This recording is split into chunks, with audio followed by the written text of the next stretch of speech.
tyFlow PhysX, PhysX Binds in depth, no previous knowledge required. G'day everybody, let's do a follow-up tutorial on PhysX Binds.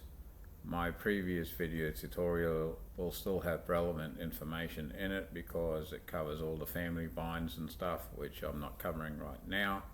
This is an in-depth three-part tutorial. If you're an expert, then maybe these videos aren't for you, but no previous knowledge is assumed here. Let's get on with it. So what is a bind? Well, it's a connection between particles. What the hell is a particle? Well, a particle is just a point in space. So you've got 2 points in space, right? And you want to make some sort of connection to them, and that's a bind. It connects those particles both in their animation, movement, and all that stuff, right? The particle being a point in space is given some sort of shape. It could be a mesh object, it could be just a particle shape, like a cube, a sphere, anything you can think of can be turned into a particle. Everything is referenced back to some sort of point in space. So a bind. So we got particle A and we got particle B. So a bind can connect the particles. It can try and maintain some sort of distance between those particles. It can allow compression, angular movement, twisting, and it can be broken by various kinds of forces. So the most kind of common settings that we have here in tyFlow for controlling binds is movement, swing, and twist. And they have two companion settings, which is spring and dampening. So even though spring and dampening works on all of these, they mean the same across the setting, but it controls a different kind of movement. So how do we visualize what movement is, right? Well, I visualize it after understanding binds as best as I can, that it's a kind of a linear stretching of the bind. So if you got this movement setting turned right down, which allows maximum stretching, then this second particle will be allowed to move or stretch the bind further away, so to speak. At times that can appear as if it's being swung, right? But if you look at this diagram, and I also have one in 3ds Max, I'll show you. If you look at this diagram, when you do the movement, the faces stay facing exactly the same way. So even though the bind appears to turn on an angular direction, the faces don't rotate whatsoever on the cubes, right? So when we see the difference there in swing with the same starting setup, you can see that when we allow swing, the second box is allowed to rotate in an angular fashion, and in this orthographic view it's more visual, right? The cube is allowed to rotate, whereas here the cubes are facing exactly the same direction. And then when we look at twist, that means that the binds are allowed to twist in this rotational manner on the binds, right? And I hope you can visualize that. So why do we want binds? Well, we want binds because when we connect things, we can do all sorts of crazy animations, like rope animations, something connected to rope, a rope ladder, rope bridge, I don't know, anything where you can make a connection and then you can control that. So if I hide this for a second and we go into Max, here's a kind of orthographic view, right? And this is the movement one. It's just going to allow it to stretch. And this is the swing. You can see that the particle here has rotated on the bind, right? It's kind of done this curvy thing where it's pivoted on this point. And on the twist, you can see that they're twisting around the bind. So I hope, that's the core settings in binds, controlling binds. I hope that really explains that concept. Generally speaking, binds connect by proximity, which is the distance, right, between the particles. And so we got two main things controlling binds, the quantity of binds and the distance. So let's tackle two examples, and I'll switch over to Max as well to reaffirm what I'm saying. So let's say we say you can have one bind at a distance of 15 centimeter. Right? The result here in this example is we're going to end up with 4 lines connecting these particles. So even though we said 1, we got 4 lines. Well, what's going on here is that we're saying by proximity of 15 centimeter allow a bind if any particle is within 15 centimeters, and allow 1. So the reason we get 4 binds is any one particle can have a bind. So for example, 1 can connect to 0, 2 can connect to 0, 0 can connect to 3, etc., etc. The reason we get 4 connections is because there's really only one bind per any one particle. If you looked at them as 2 particles, right, there's only one connection. Now let's say that we increase this distance to like 40 centimeter, right? Now if we stay the way we are, we're saying we can only have one connection, we won't see any more lines. But let's say we increase this to, like, say 3 connections or something like that, right? And we just delete this, then we should get something like this, because we're meeting the distance requirement and we're meeting the connection requirement. If you look at it, any one particle in this setup can only have 3 connections if you look between them, right? And we'll affirm that that is true in Max in a minute. So the more connections you have between particles, the more rigid the animation is going to be, because you have more and more cross connections, right? I mean, if you really get crazy, you can even increase this distance even higher, increase this quantity to the point where you actually, I'll just change the color so we don't confuse ourselves.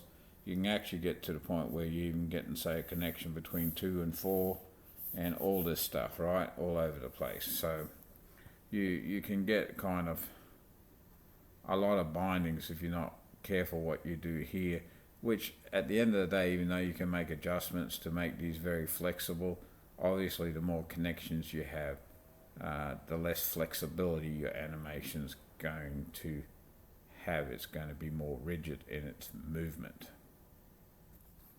So what we should also touch on here is filters, because filters can help you manage how some connections are made.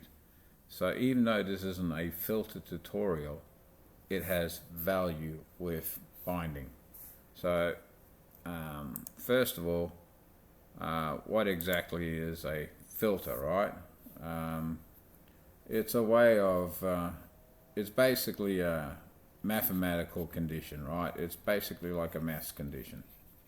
And depending on the condition, the operator is going to either be allowed or not allowed to do what the operator wants to do. So we'll go through this in Max itself, but let's say, for example, that we make a condition that says, you know, and birth ID equals 0, right? That means in this instance, if we're applying it to the bind operator, it means that a connection can only be made if the birth ID equals 0. So how does that affect our binds, and how does that affect what we saw over here in quantity and distance? Well, the distance remains the same, so if we come over here and say 15, alright, from here, and we say quantity 1, alright, we're going to get one connection only. Before we got 4 because there was no filter, and any one particle, the connection could be back to be 1. I hope I'm not confusing you, but bear with me. So in this instance, because there's condition saying that particles can only connect to an ID of 0, now this quantity and distance has a different kind of result. Now we would need 4 connections to connect all 4 boxes, right? Because particle 0 is the controlling particle, and depending on the quantity is how you're going to get your connections. And in this instance, no matter what we set the distance to, we would not get any outside connections because none of them can connect to 0. Like this connection wouldn't be valid like we had before because it's not allowed to, there's no connection to 0, so those bindings would never happen, right? So I think I will explain filter a little bit better during this tutorial, but the main point is that filters have a valid place inside of binding. Let's draw up a quick example for how one might use a filter and why they might be important in binding. Let's say we have 4 particles above each other, and we'll just give them an ID of 0, 1, 2, 3. 0, 1, 2, and 3, and we're using orange for the binding color, right? And they're connected like this. Let's say that we want particle 0 to be suspended in air, and we want it particles 1, 2, and 3 to be hanging off the bottom. Maybe they're going to get hit by something, whatever, it doesn't matter. We want particle 0 to suspend all these other particles. Well, what we could do here is we could say add a PhysX switch operator to this particle 0, and we could set that to be kinematic, right?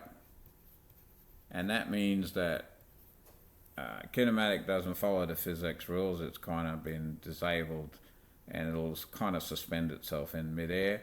And but if we put PhysX switch without a filter, all 3 of these are going to get switched. So this is when filters might become important, right? So now we set a filter on the PhysX switch operator that says the same as over here. The birth ID must be 0, right? So that means because of that filter, only particle 0 is going to switch to kinematic, the rest will stay diamatic, and this is how you might suspend particles from another particle. You know, a perfect example of this, without going deeper, because I'll just show it in max, would be like if we have a post and we have a post, and in between we have a bunch of particles that are kind of acting like a rope. Well, if we get the ID of the first particle and we get the ID of the last particle and put a filter on saying switching them to kinematic, now we can create a rope or a string of particles that are suspended between these posts. So enough of the theory, let's go play around in Max. Alright, we're in Max and we have this little project set up here. It's just 25 boxes kind of arranged in a bit of a snowflake pattern, I suppose that's what it is. And nothing special here. We're using PhysX Bind in a rigid joint mode, and underneath here I've got a box that's been keyframed lifted. Right, so if I turn on the display you can see the yellow box underneath. and if we do the time slider, you can see that it's animated to push up and collide with the blue boxes. I've just put a transparent material on here so we can see through to see connections. So let's just reaffirm a few things that we talked about in theory, right? Alright, so I'll turn off the yellow box, and we know that if I use the slider it lifts. We turn on show bindings and we get this kind of random pattern, and it's based on distance like we said, and right now the distance is set to 25.4 and 3 bindings allowed. We get all these random patterns because based on the distance and any one particle being allowed to make 3 connections, it's all over the place. So let's just say change it to 5, which is roughly the distance between here. And you can see that even though it says max 3 binds, we have more, but between any 2 particles, if you just look 2 particles, none of them had more than 3 connections the way it currently is. The more intricate we make this spider web of connections, the less flexibility we give the particles to move, right? But let's go a bit wider out. It's approximately 28 out to here. So if I go out to 28 with 3 connections, we get a reasonable pattern, but let's do 4. And we get a nice kind of mosaic looking interconnected web of binds. If we go to our perspective view here and start to lift it, you can see that everything is being rigidly held together. So if we go down and look at these 3 settings, which are the main ones for this rigid joint, 15 million and 10,000 on either of these 3, movement, swing and twist, is just too much to the point where nothing's going to happen, right? So let's turn off swing and twist for a minute and just set this to something more reasonable like 15,000, and set this to something like 500, and we play the animation here. You can see that the middle box, you can see that the middle central box is kind of, its binds are allowed to what appears to stretch a little bit. Now in some instances you might confuse this with swing, but always remember that none of the boxes have actually angled and turned towards this box. So in essence it is kind of the stretch of a bind. I would like to say that spring and dampening can work with each other and they can work against each other. If you turn dampening up too high, you'll actually override whatever you're allowing here. So if we go back and put 10,000 in here, you'll see that that brought the boxes up. So if you're not careful and you have way too much dampening, then you'll override whatever it is you're trying to set in the spring setting. Keep that in mind. We'll just put it back to 500 for now. And if we now allow a swing to happen, and let's do 15,000 as well and see what that does for us. And turn this down, 1,000, sorry, 100, 200 will do. You can see the boxes are kind of starting to be allowed to angle towards that central box. Let's do 1,500. And we can kind of see that the boxes are allowed to swing on their pivot, even with all this interconnected. It's just less connections will make this a more prominent animation, so to speak, or a more prominent angle, right? If we allow twist, it should even allow more movement, because with so many interconnected particles, we are going to need to allow twist. So the smaller the number here, the more it's going to be allowed, right? So the way these are set up originally is they're set so high that they pretty well don't allow any. So I think there you can kind of see that even with a very interconnected system, we can still, you know, have them all move, swing and twist, but the less connections, the more prominent those animations and movements will be. So if we go kind of back into our top viewport here, and let's just, well, we can't, with the way it's currently set up, we have no control over how the bindings connect. So if I go back in here and I've pre-set up a filter and I enable that, what I'm telling now is all the particles must connect to 0, which is this central one. That's particle 0. And so there'll be no interconnections between random particles. They all must connect to 0. And now we have to just adjust our distance and our number of binds. So if I go down here and say 28 is far enough to reach out, but now 4 is not enough because each one must connect to 0. So now we're just going to make it 25 because we have 25 particles. So now they're all connected together to particle 0, and if we now play the same perspective view, you'll see you're going to get a lot more prominent swinging and twisting on the particles, right, and more freer movement. So keep in mind that too many interconnections can restrict your animation, and keep in mind that with filters you can control sometimes the way your binds connect. And just going into the top view here, you can see right now they're all connected to 0. If I go in here to my filter and I see what it's set to, you can see it's set to birth ID equal to 0. If I say change that to, see, I think this is this 12 here, let's change that to 12, and you can see what the filter is doing for us, right?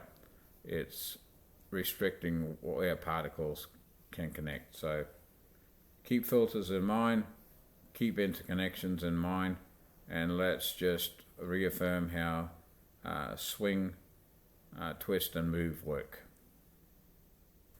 Alright, so we're back with a better scene to explain these settings, and we'll do it in super speed by my standards.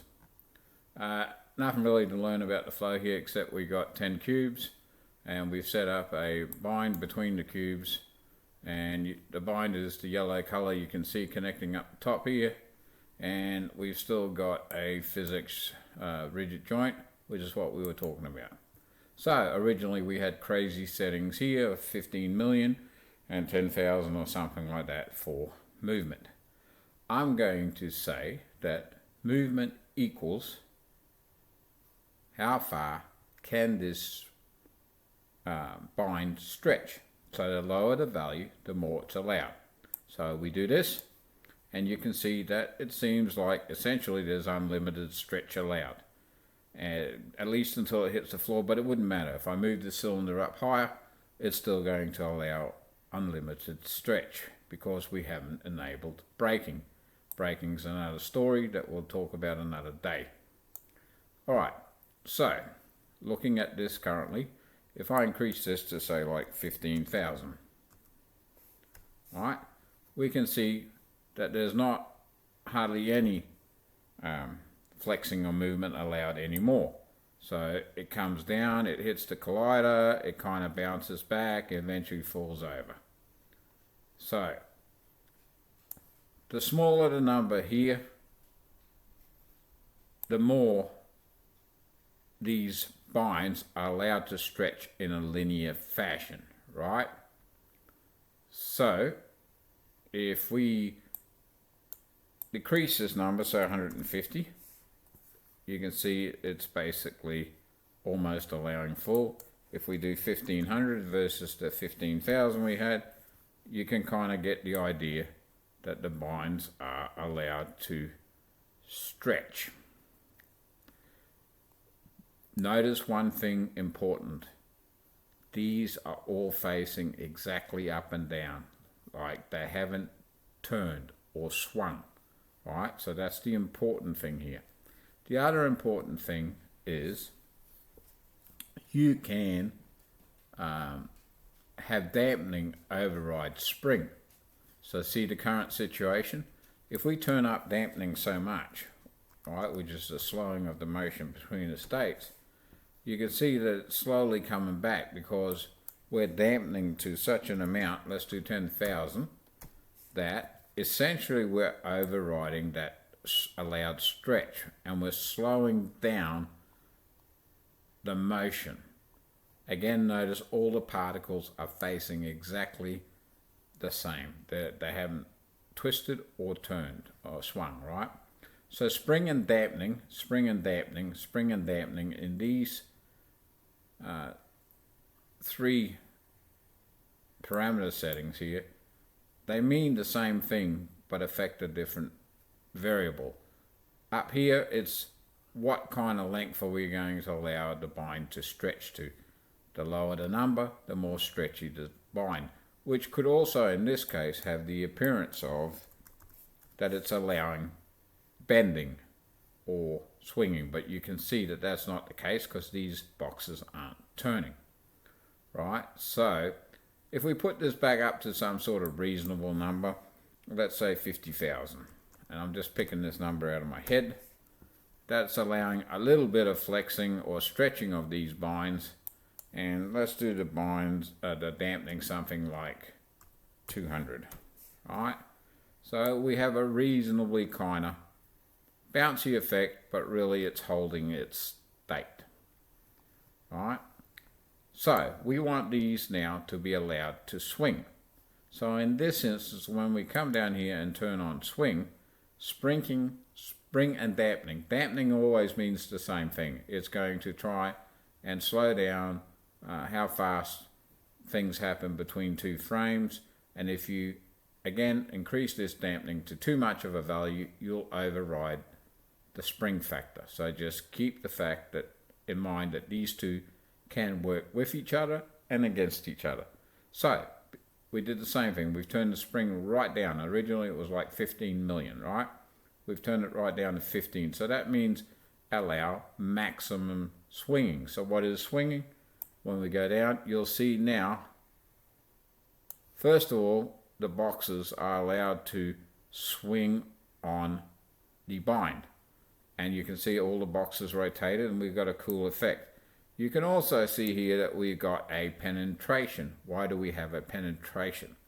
We have a penetration because we didn't enable collisions between the particles. So by enabling this collision now, we're going to come down here and have a cool bouncy thing. So the stiffer we set the spring,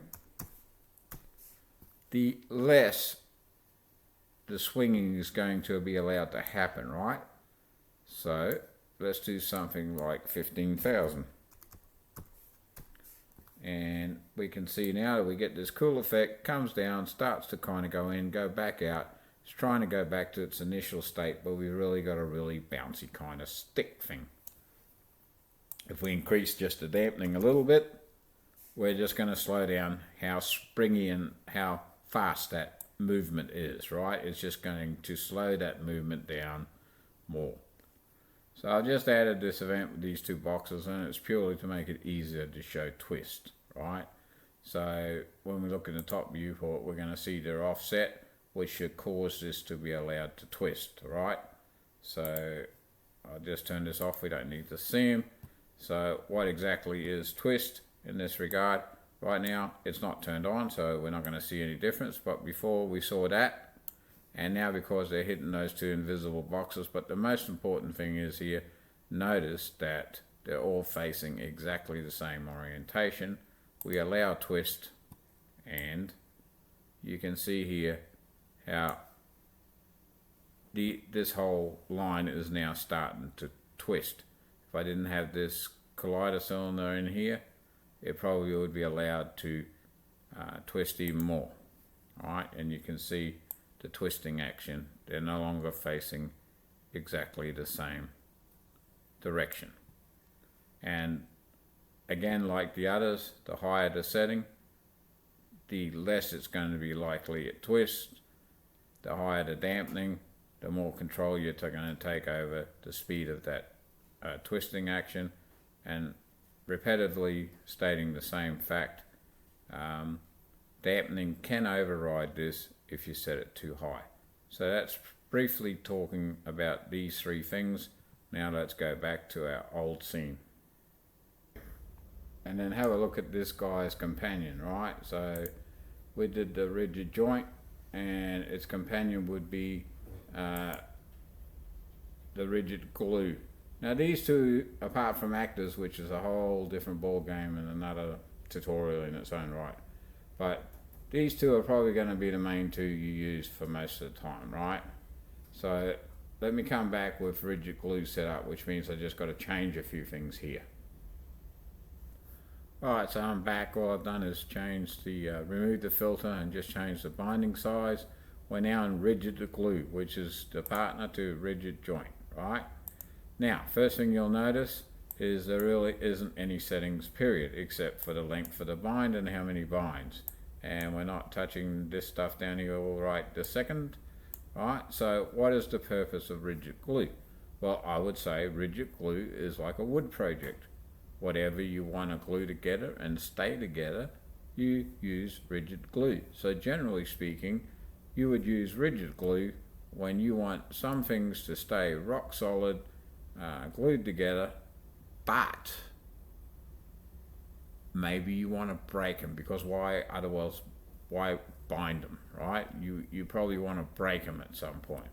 So that'll give us a quick chance to touch on breakability, even though we've covered it in that other tutorial, which is a good partner to this tutorial. But we can see right now, if we play the animation, it's just rock solid glued, right?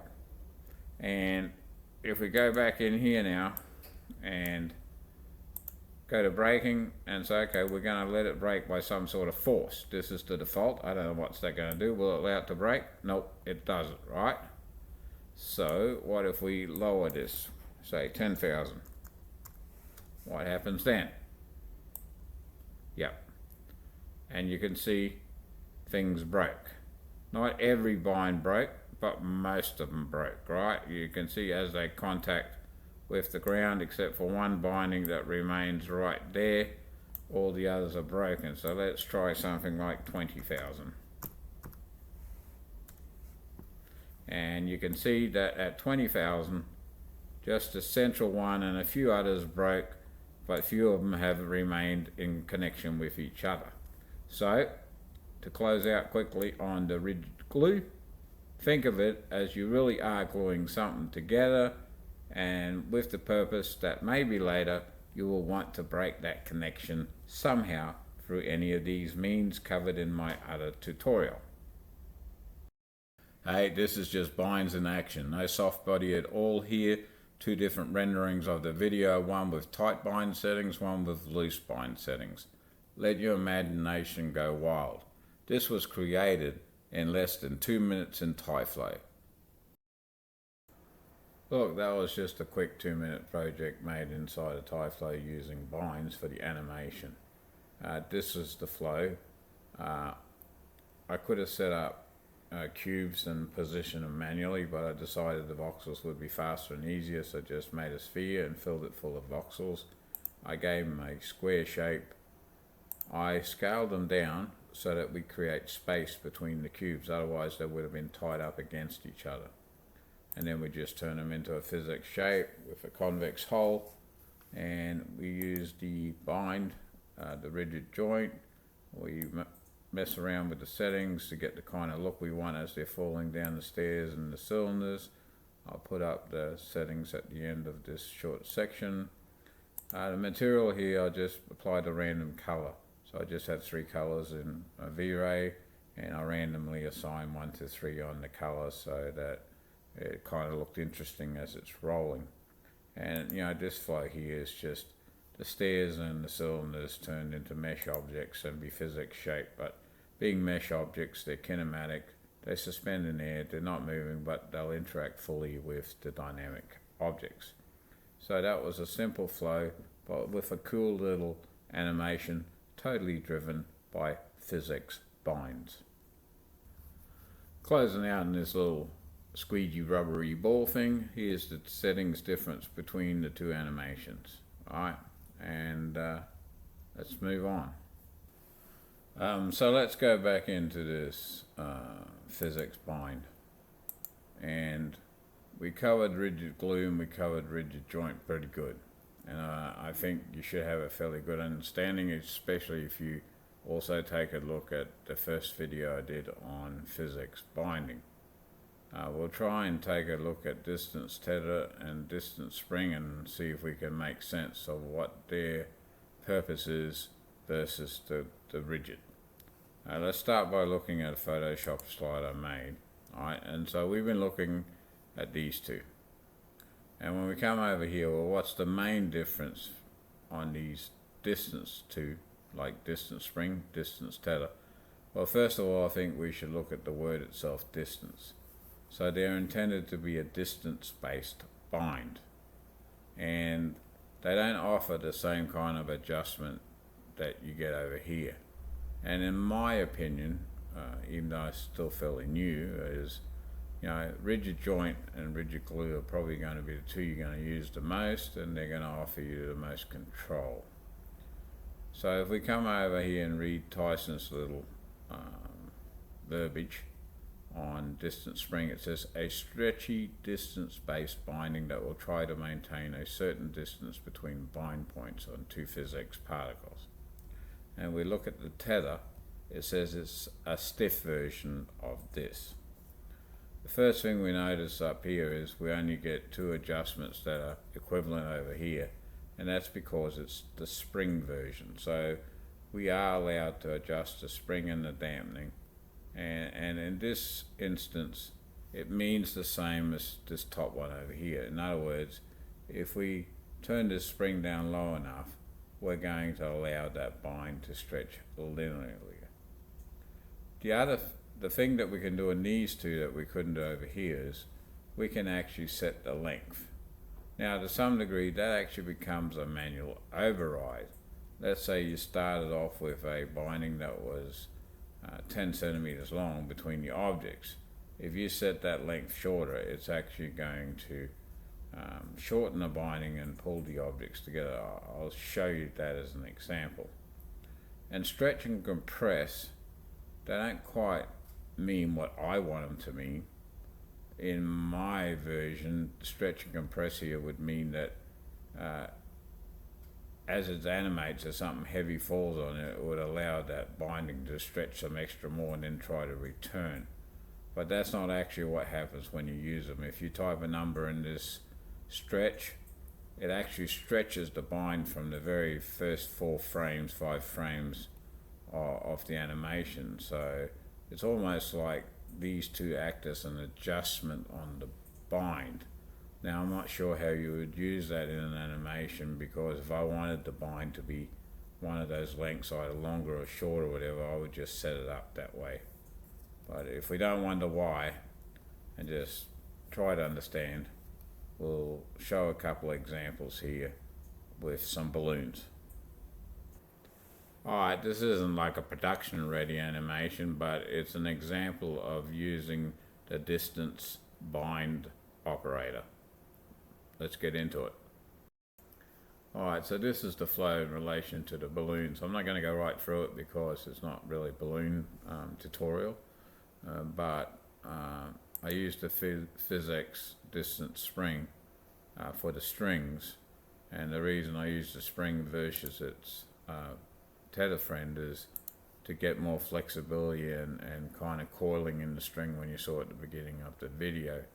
We'll try and go through the settings a little bit for these two, distance spring and tether.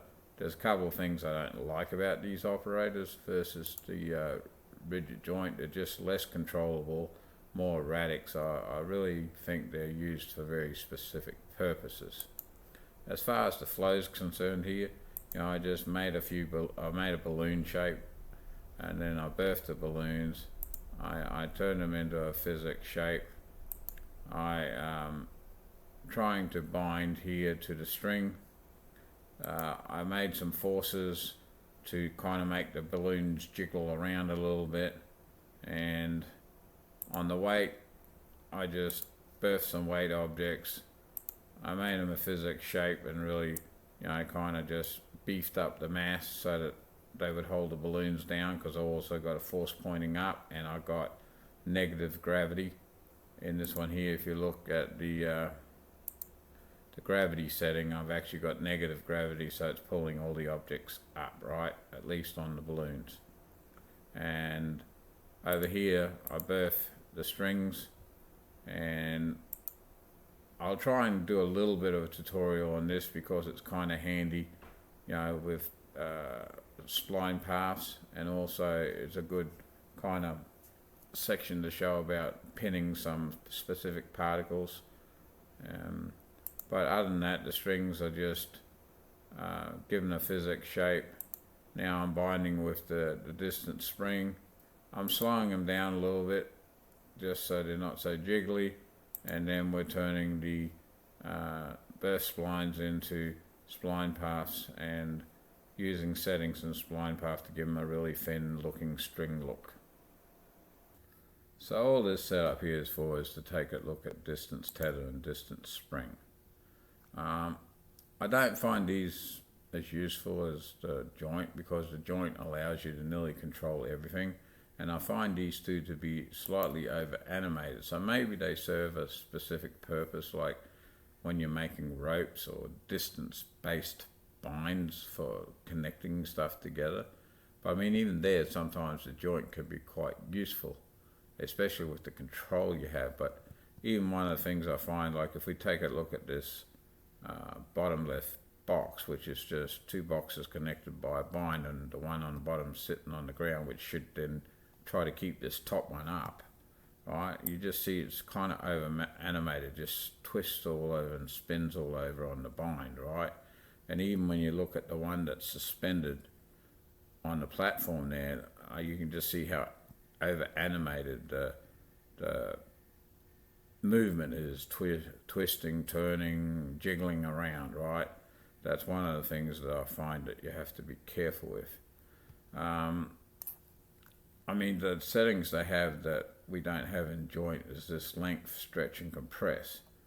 The length is purely like overriding the length of the bind immediately.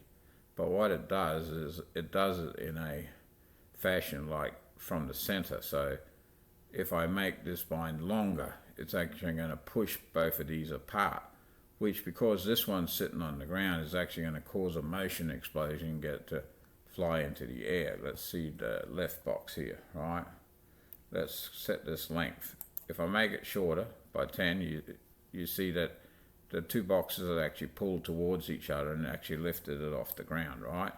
If I make it even shorter, you can really visualize what's happening with the bind when you set this length. And if you actually happen to do it on something like this one where it's sitting on the platform based on PhysX, and if I now do the same shortening here, it's actually going to pull this top box through the platform and be below it, because both boxes will move towards each other. I'll just show you that. We set this thing here. Alright, it was set to 0, we just set it, say, to 10. And you can see it's actually pulled the top box through the PhysX base here, which shouldn't have happened. But anyway, there probably is some scenario where this is useful, but I think if you're aware of what actually happens when you set this length. And if we go back to the other one, the left one here, and we make this bind longer, let's say we make it 25, I'm not sure what it needs, then you can see it did actually still collide with the ground on this one, but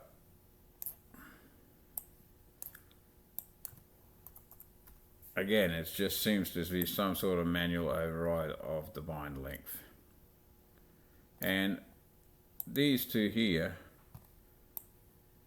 I would have liked to have seen that what they did was, like, when you have something collide with a box here, it allows a little bit of extra stretch, but the stretch actually happens immediately. So if we put 10% in here, right, for stretch, this was on the left box, so it's not going to stretch, right?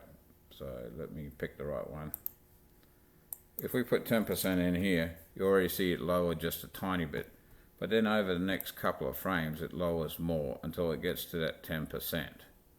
stretch, right? And then if we make it more prominent, like 40%, you can see at the beginning it lowered partially, and then over the next few steps, frames, it gets to that eventual 40%.